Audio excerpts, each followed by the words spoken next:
ایک سوال یہ ہے کہ آپ تو چلا کاٹ رہے تھے، آپ نے بیان نہیں دیا، ساری تکلیف آپ بتا اتنی اٹھائی وہاں پر، تو پھر پی وہ ٹی آئی کہتے ہیں یہ آپ کی غلطی ہے. وہ ہر وقت یہ جب آتے تھے کہ تم بہت بڑے بیوقوف ہو اور تم یہ وہ آپ کو عمران کہتے خان تھے؟ کو نہیں جانتے. ہم عمران خان کو جانتے ہیں اور تم اپنا وقت ضائع کر رہے ہو. Question us P T I نے کیوں آپ کا ساتھ نہیں دیا؟ جب آپ ان کا ساتھ دے رہے تھے تو پی ٹی آئی نے کیوں آپ کو پتہ ڈسون نہیں، کیا؟ سمجھ نہیں آئی مجھے کہ کیا ہوا اور دکھ کیا ہوا؟ نہیں. لیکن میں نے کسی کو کہا نہیں کہ مجھے ٹکٹ دو. میں نے اپنی توہین سمجھا کہ میں عمران خان کو کہوں کہ مجھے ٹکٹ لیکن دے. آپ کو دکھ ہوا؟ ہوا، آف کورس، میں انسان ہوں. وہ کوئی میرے ریچ دل آؤٹ میں نہیں؟ میرے دل میں یہ بات تو ہے نا، لیکن میں نے یہ ظاہر نہیں کی، نہ کوئی اس کے خلاف بات کی. باہر نکل کر بھی میں نے اس کی حمایت میں بیان دیا. اس وقت نہیں سوچا کہ چلو اب کر دیتا ہوں پریس کانفرنس والا لائٹر؟ میں نے کہا اس وقت تو نہیں سوچا کہ ٹکٹ نہیں دیا تو اب میں کر دیتا ہوں پریس کانفرنس؟ نہیں، ٹکٹ نہیں دیا کا تو مجھے دیر سے پتہ لگا کہ بھئی یہ ہو رہا ہے. اصل میں تو پہلے وہ کیانی صاحب تھے، کہہ رہے تھے کہ وہ آ رہے ہیں. میں نے کہا ٹھیک ہے. پھر میں نے عہد کر لیا تھا کہ میں نے اس کو دوست کہا ہے، میں اس دوستی پر داغ نہ پڑنے دوں. اور معمولی سی بات ہے، 17 دفعہ میں وزیر رہا ہوں، ایک دفعہ ہے میں نے پہلے بھی میں آ رہا ہوں الیکشن 2، تو ایک دفعہ اور ہار گیا تو کون سی قیامت آ گئی. جو جیت گئے ہیں انہوں نے کیا تلواریں چلائی ہیں، سارے گھوڑے گدے خچر باندھے ہوئے ہیں اسمبلی میں. کسی کی میں جانتا ہی نہیں. ایک مجھ سے غلطی ہوئی، پچھلے دن میں کہیں جا رہا تھا، اللہ میرا گناہ معاف کرے، تو ایک بندہ کافی میرے قریب آ رہا تھا. وہ ادھر بیٹھا، ادھر سے ادھر بیٹھا، پھر ادھر آیا. میں سمجھا یہ کوئی آئی بی کا بندہ ہے. تو میں نے کہا تم آئی بی کے آدمی ہو؟ اس نے کہا جی میں تو ایم این اے ہوں اس وقت. میں نے کہا معاف کر دینا، میں آپ کو یعنی ایسے لوگ بھی آ گئے جن کی ٹکٹ جیت گئے. پی ٹی آئی کو اس وقت ہوا بنی ہوئی تھی، اس لیے جیت گیا، حالانکہ پی ٹی آئی کے پاس تو بلہ بھی نہیں تھا.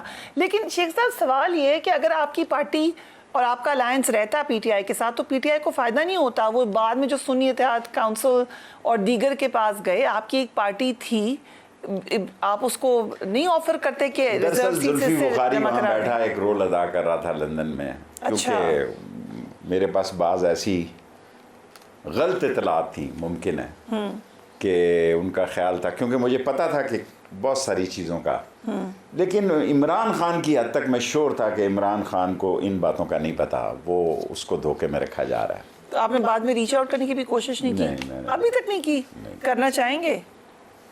کوئی چاہے گا تو دیکھی جائے گی. میں تو جب تک مسجد میں حی علی الصلاۃ حی علی الفلاح نہ ہو تو مسجد میں بھی آواز اذان کی آنا چاہیے کہ اس کے بعد جاتے ہیں آپ. اس کے بعد جائے. لیکن آپ کو لگتا ہے کہ ایٹ سم پوائنٹ یہ مس انڈرسٹینڈنگ ہوئی ہے، مس ٹرسٹ ہے، کیا ہوا، کیا ہے، کیوں نہیں آپ پہ اعتماد؟ میرا خیال ہے مس انڈرسٹینڈنگ ہی ہوئی ہے. کان جو لوگ بھرتے شرتے تھے جا کے، ایسے ہی لوگ تھے وہ.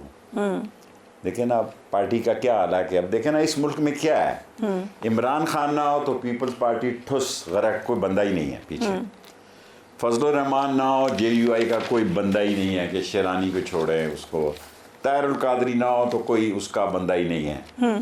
نیب میں اگر آپ دیکھیں ولی خان کے بعد اسفند کے بعد بیٹے کا پتہ نہیں کیا، میں تو باجا خان کے ساتھ سیاست کرتا تھا، اس کا بیٹے کا نام نہیں یاد جو اب نے. خدا آپ کا بھلا کرے کہ یہ سب ایک آدمی کی پارٹیاں ہیں. ایک وقت تھا کہ مشرف نے بڑا مذاق کیا، ہم اکٹھے تھے تینوں. اس نے کیا عجیب اتفاق ہے، ایک پارٹی لیڈر ہے عمران خان اور اکیلی اس کی سیٹ ہے.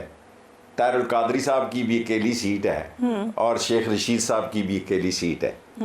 اور تینوں کو کے لیے میری دعائیں ہیں. یہ انہوں نے کہا، یہ انہوں نے کہا. طاہر القادری خفا ہوئے تھے ذرا تھوڑے سے ان دنوں. تو یہ اس وقت کی بات ہے جب عمران خان کی ایک سیٹ تھی اور وہ مسئلہ تھا. سو اب میں تو اب کہہ چکا ہوں کہ 30 اگست تک میں خاموش رہوں گا، اور 30 اگست سے پہلے کوئی سیاست بدل جائے گی اس ملک کی. یہ آپ نے کہا ہے، ٹویٹ ہے آپ کی میرے پاس. ویسے بائی دی وے آپ نے کہا تھا مجھے تو ٹویٹس لے کے بیٹھ گئی ہیں، آپ نے اس انٹرویو میں کہا تھا. اب نہیں میں دیتا. ایک دی میں نے اس دن ڈاکٹر قدیر کے، کیونکہ ڈاکٹر قدیر سے میرا بڑا تعلق تھا اور ڈاکٹر قدیر کے سارے معاملات جو ہے ان کا آفس میرے ساتھ تھا. آپ نے بڑی کلیئر آپ نے کہا کہ میں اس کا کریڈٹ جو ہے یوم تکبیر پر ایٹمی دھماکوں کا کریڈٹ 4 لوگوں کو دیتا ہوں، جس میں پہلے نمبر پر ڈاکٹر قدیر، مرحوم راجہ ظفر الحق، شیخ رشید احمد اینڈ گوہر ایوب مرحوم شامل ہیں۔ نواز شریف کو نہیں دیتے کریڈٹ؟ نہیں دیتا۔ کیسے؟ چلیں آج یہی پاکستان کی میرے مرنے سے پہلے یہ بات چلی جائے، راجہ ظفر الحق نے جو تقریر کی، میں میرے مخالف ہیں وہ، میں ساری زندگی ان کا احترام کروں گا مرتے دم تک۔ اگر میں زندہ ہوا تو ساری قوم کو آپ کے پیغام یہ دینا چاہتا ہوں کہ ایسی خوبصورت تقریر اس نے ایٹمی دھماکے کے حق میں کی جو ہم تینوں نے بھی نہیں کی۔ اور تھرڈ مین جو تھا وہ ایک میں تھا، ایک ذکی صاحب نے بھی کی، وہ بیٹھا کرتے تھے، پرنسپل سیکرٹری تھی، تمام کیبنٹ فوجی دھماکوں کی مخالف تھی، خدا کو گواہ بنا کے کہتا ہوں۔ آل دی کیبنٹ مشاہد عید الزواہری، مشاہد صاحب، Mushahid Hussein was a top مخالف آف دس دھماکہ and every thing.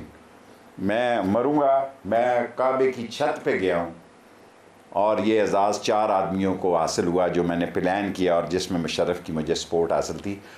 Total cabinet was against the کہ یہ بہت بڑا موقع ہے، ہمیں امداد مل جائے گی، $5 بلین پتہ نہیں وہ دے گا، کینڈی دے، کیا نام تھا اس کا۔ دین ہی ٹک می، فوج کی جہاں ریفرنس ہو رہا تھا، I was the only minister جس کو نواز شریف فوجی جرنیلز اور نیوی چیفز اور ایئر فورس چیف کی میٹنگ میں لے کر گیا۔ میں نے ان کو کہا یہ انڈیا نے بے وقوفی کی ہے دھماکہ کر کے، اس موقع کو ضائع مت کرو، پھر یہ آپ کو موقع کبھی نہیں آئے گا۔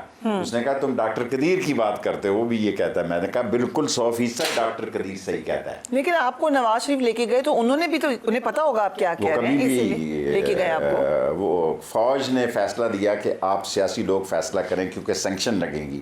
سرتاج عزیز یوں ماتھا پیٹتا تھا کہ مر جائیں گے ہم، سینکشن لگ جائے گی ہم پہ۔ اور نواز شریف صاحب کیا کہتے ہیں؟ نواز شریف خاموش تھا، لیکن نواز شریف جو ہے وہ گو کے عالم میں تھا۔ 4 آدمیوں نے ایٹمی دھماکے میں رول ادا کیا۔ ایک اکرم ذوقی صاحب منسٹر نہیں تھے، 3 منسٹر تھے، باقی ٹوٹل کیبنٹ مخالف تھی۔ لیکن پھر نواز شریف صاحب کو کریڈٹ تو دینا پڑے گا، کیسے نہیں دے رہا؟ اس لیے کہ وہ پرائم منسٹر تھا نا، اسی لیے کریڈٹ پوری کیبنٹ مخالف تھی پھر بھی کیا انہوں نے؟ سر جی یوں تو پھر بھٹو کو کریڈٹ دینا پڑے گا، دیتے ہیں، ان کو بھی دیتے ہیں، دیکھیں ان کو بھی دیتے ہیں۔ اس نے یہ سارا کام شروع کیا۔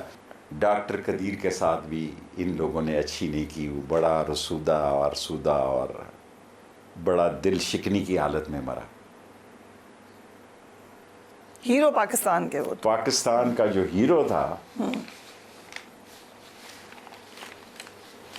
وہ بہت برے دل سے مرا، اور میں یہی کر سکتا تھا کہ اس کا یوم سوگ منوانے کے لیے یہ نہیں چاہتے تھے کہ ایٹمی ہیرو کو بطور ہیرو پیش کیا جائے، لیکن میں نے رسک لیا اور یہ کام کیا اور اس دن کو قومی سوگ کا دن ڈکلیئر کیا۔